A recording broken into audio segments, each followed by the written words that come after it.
রাজনৈতিক প্রতিহিংসার কারণে হত্যার শিকার হয়েছেন জুলাই আন্দোলনের অন্যতম আইকন শরীফ ওসমান হাদী। এ হত্যাকাণ্ডে জড়িত ফয়সাল করিম মাসুদ সহ ১৭ জনকে অভিযুক্ত করে আদালতে চার্জশিট দিয়েছে পুলিশ।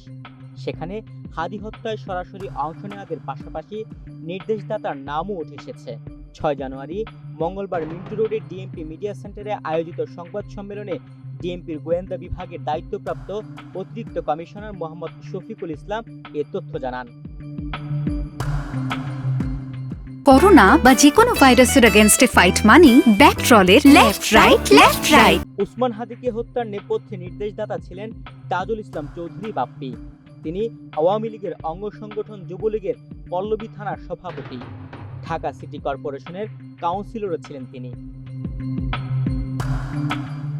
কার্যক্রম নিষিদ্ধ আওয়ামী লীগের বিরুদ্ধে কঠোর অবস্থান নেওয়ার কারণে হাদীকে হত্যা করা হয়েছে বলে জানান ডিবি প্রধান। শুটার ফয়সাল করিম মাসুদ ওরফে রাহুল ওরফে দাউদ এবং তার সহযোগী আলমগীর হোসেন দ্বয়কে পলায়নের বিষয়ে সার্বিক সহায়তাকারী তদন্তপ্রাপ্ত আসামি তাজুল ইসলাম চৌধুরী বাপ্পি পল্লবী থানা যুবলীগের সভাপতি ও ঢাকা উত্তর সিটি কর্পোরেশনের ৬ নং ওয়ার্ডের আওয়ামী লীগ মনোনীত নির্বাচিত কাউন্সিলর ছিলেন।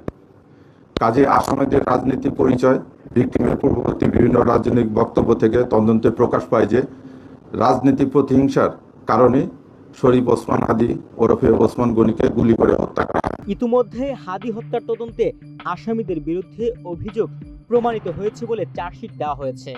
চার্জশিটে অভিযুক্ত ১৭ জনের মধ্যে ১২ জনকে গ্রেফতার করেছে পুলিশ। ৫ জন এখনো পলাতক। হত্যাকাণ্ডে মূল অভিযুক্ত ফয়সাল ফেসবুকে ভিডিও বার্তা নিজেকে নির্দোষ দাবি করেছে, তবে তার জড়িত থাকার প্রমাণ পাওয়া গেছে বলে ডিবি প্রধান জানিয়েছেন। ত্রয়োদশ জাতীয় সংসদ নির্বাচন ও গণভোটের তফসিল ঘোষণার পরদিন ১২ ডিসেম্বর ঢাকার পুরানা পল্টনের বক্স কালভার্ট রোডে একটি চলন্ত মোটরসাইকেল থেকে রিকশায় থাকা হাদীকে মাথায় গুলি করা হয়। আশঙ্কাজনক অবস্থায় প্রথমে ঢাকা মেডিকেল কলেজ হাসপাতাল ও পরে এভারকেয়ার হাসপাতালে তাকে চিকিৎসা দেওয়া হয়।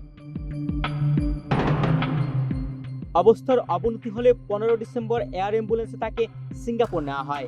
৩ দিন পর ১৮ ডিসেম্বর তার মৃত্যু হয়। ফয়সাল করিম মাসুদকে আসামি করে ১৪ ডিসেম্বর পল্টন থানায় হত্যা চেষ্টা মামলা করে ইনকিলাব মঞ্চের সদস্য সচিব আব্দুল্লাহ আল জাবের। হাদী মারা যাওয়ার পর মামলাটি হত্যা মামলায় রূপ নেয়। তুহিন ভুইয়া, বাংলাদেশ প্রতিদিন।